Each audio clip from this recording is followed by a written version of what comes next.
Fatchoya, Mayas Kwene. Eto na naman tayo, I can see your future. Kasi we celebrate ngayon Chinese New Year. At ngayong taon ito ay Year of Wood Snake. At ayun yung kapalaran ngayon taong ito.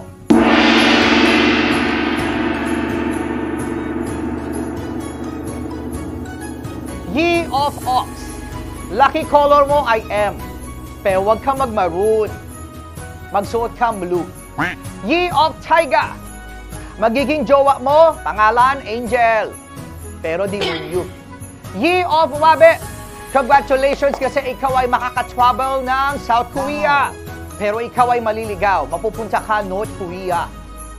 Year of Dragon.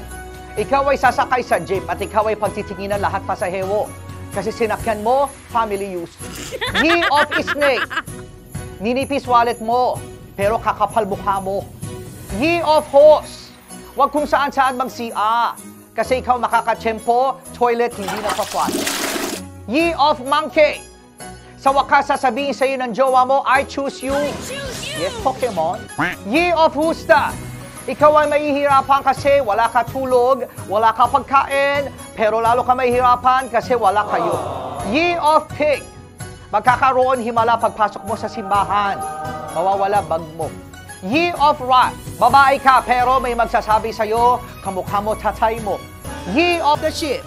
Ikaw ay makakakuha sa exam ng 100 out of 500.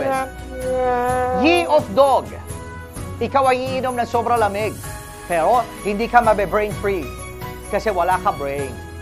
At yan ang inyong mga kapalaran, yes Queen! Ngayon 2025 sa Chinese New Year!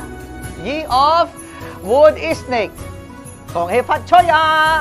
At inyo can see nagsasabi na there's a saying, Tsingwala, Kungwari, Kinchimi, Hauchi, Kibuchi, at Uchi, Tsuti.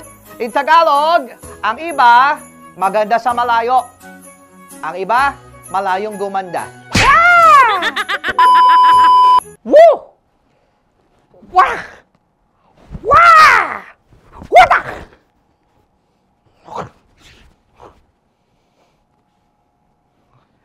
Ay, tapos? Tapos intro po. Ah, okay.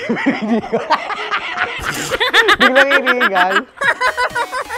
Napayes ka ba sa napanood mo, yes friend? Alam mo na ang gagawin mo, ha? Hit like and subscribe. And click the notification bell para ma-update ka namin. Kung gusto mo, mag-comment ka pa. Hindi ka namin iisnabin. Go, yes, friend!